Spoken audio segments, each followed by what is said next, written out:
एक खतरनाक भूतिया रास्ता। मुझे आज भी याद है, मुझे लगता था कि उस रास्ते से जाना ठीक होगा, लेकिन ऐसा नहीं था क्योंकि वो रास्ता जाने लायक ही नहीं था।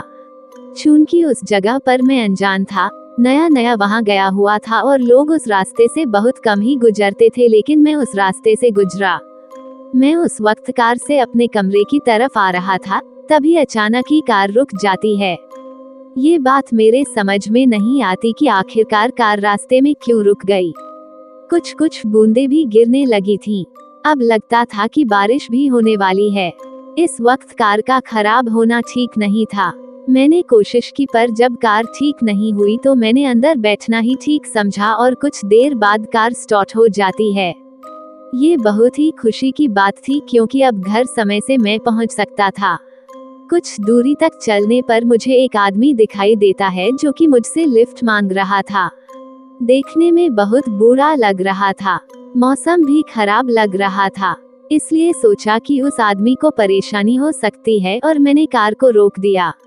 मैंने जैसे ही कार को रोका, वह कहने लगा कि उसे कोई भी सवारी नहीं मिल रही है, इसलिए वह मदद मांग रहा है। देखने में बहुत बुरा लग रहा था, मौसम भी खराब लग रहा था, इसलिए सोचा कि उस आदमी को परेशानी हो सकती है और मैंने कार को रोक दिया। मैंने जैसे ही कार को रोका, वह कहने लगा कि उसे कोई भी सवारी नहीं मिल रही है, इसलिए वह मदद मांग रहा है। तो उसकी बात पर मैंने कहा कि कोई बात नहीं है, आप बैठ जाइए। कुछ समय बाद ही वह कार में बैठ चुका था और उसके बाद मैं उससे बातें करते हुए आगे धीरे धीरे बढ़ने लगा। बाहर बारिश बहुत तेज हो रही थी, रास्ते भी सुनसान थे, कोई दिख नहीं रहा था। मौसम भी बहुत अच्छा नहीं लग रहा था। कार भी उस बारिश में बहुत धीरे और बहुत मुश्किल से चल रही थी। वह आदमी कुछ समय बाद ही कहता है कि बस कार यहीं रोक दो, मुझे यहीं जाना है। जब मैंने कार रोक करके शीशा खोल करके देखा तो उस जगह पर कुछ नहीं था। पूरा वीरान और सुनसान इलाका था। तो मैंने उस आदमी से पूछा कि आप यहाँ पर कहाँ रहते हैं, तो उसने कहा कि मैं कहीं नहीं रहता हूँ, बस मुझे यहीं जाना है। ये बात सुनकर मुझे अजीब सा लग रहा था कि न यहाँ पर कोई जगह है, न ही कोई छत है, या आखिरकार यहाँ कहाँ जाएगा। बाहर बारिश भी हो रही थी, बिजली भी चमक रही थी, मौसम वैसे भी बड़ा डरावना था, इसलिए मैंने दोबारा उस आदमी से कहा कि कुछ देर रुके रहिए, थोड़ा मौसम शांत हो जाए तब चले जाएगा।